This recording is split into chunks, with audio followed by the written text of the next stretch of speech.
और जो परीक्षा में आएगा उसके 1 नंबर का क्वेश्चन आता है, ये आपको भी मालूम है। हर चीज हम आपको बता पाएंगे ऐसा संभव है नहीं, लेकिन वहां तक तो जरूर पहुंचा देंगे जहां आपको पहुंचना चाहिए था। तो मेरा पहला प्रश्न है कि भूमापक सर्वे किसे कहते हैं? कोई बता पाएगा? भूमापक सर्वे किसे कहते हैं? इसका आंसर होगा भूमि के किसी हिस्से को माप कर किसी पैमाने या नक्शा तैयार करने को भूमापक सर्वे कहते हैं। दूसरा क्वेश्चन है इसका कि सर्वे किसे कहा जाता है? भूमि के किसी हिस्से को माप कर किसी पैमाने पर तैयार करने को सर्वे का। अब तीसरा क्वेश्चन है भूमि सर्वे का उद्देश्य। भूमि सर्वे का उद्देश्य है भूमि का अस्थायी बंदोबस्त है। भूमि को निकाल करके आपके नाम से कर देना, अस्थायी बंदोबस्त करना। जनदाता दुनिया का सब कोई जानता होगा कि टोटल मल को कहा जाता है। अंग्रेज राज्य के पूर्व मुसलमानी राज्य में भूमि बंदोबस्ती की कोई सी व्यवस्था प्रचलित थी, उसे अस्थायी बंदोबस्ती कहा जाता है। जिस समय मुस्लिम राज्य था उस समय अस्थायी बंदोबस्ती होती थी। मैंने कल आपका है तो परसों दूसरे का हो जाएगा।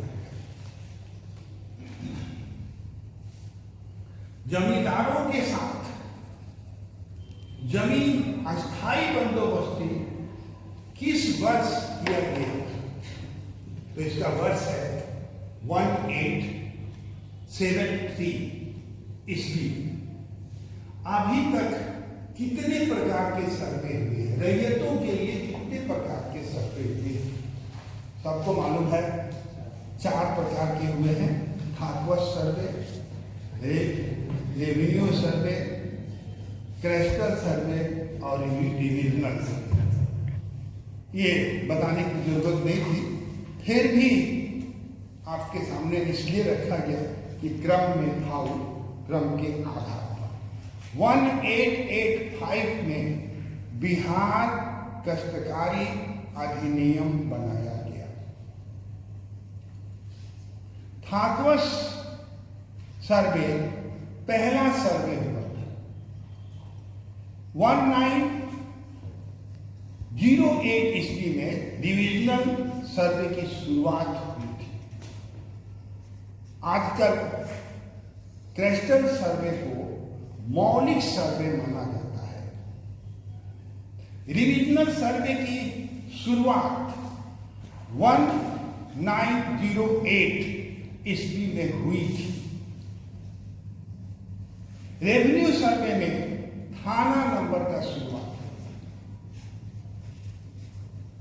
क्रेस्टल सर्वे में सामान्यतः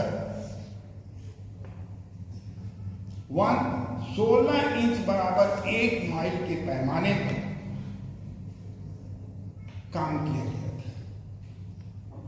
अब देखिए, ये सारी बातें आप पहले से जानते थे। अब आ जाइए आप कि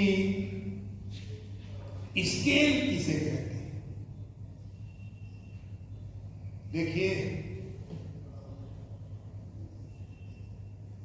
धरती पर के 2 बिंदु की दूरी, याद रखिएगा, ये धरती पर के 2 बिंदु की दूरी और वही कागज पर के 2 बिंदुओं स्केल कहा जाता है। कुछ ऐसे प्रश्न हैं जिनका जवाब सब कोई से पूछा जाता है, वह यही है कि स्केल किसे कहा जाता है। आरएफ का फुल फॉर्म बताइए। रिप्रेजेंटेटिव फैक्टर्स है ना। तो ये ऐसे सवाल हैं जिनका जवाब आपके पास हमेशा रहना चाहिए। एक हाथ कितना इंच का होता है, एक डेस्क कितने इंच का होता है। ये ऐसे सवाल हैं, जनरल सवाल ऐसे हैं जिनका जवाब आपके पास हमेशा तैयार रहना चाहिए। और ये जवाब अगर आप तैयार करके नहीं रखते हैं तो आपने कहीं ना कहीं कमी है। हमको मालूम है कि स्केल अभी बहुत पढ़ने के बाद भी लोगों को समझ में नहीं आता है ना। लेकिन आपको इतना देर से पढ़ रहे हैं और स्केल आपको बहुत सुंदर पढ़ाया गया है, तो उसको एक बार आप उसको देखिए और समझने का कोशिश कीजिए। चलिए फिर हम लोग जब मिलें तो आप लोगों से मुलाकात हो, तो अपेक्षा हम इतना ही रखेंगे कि कम से कम सर तो झुका लीजिए, बाकी तो आपके ऊपर डिपेंड करता है। अब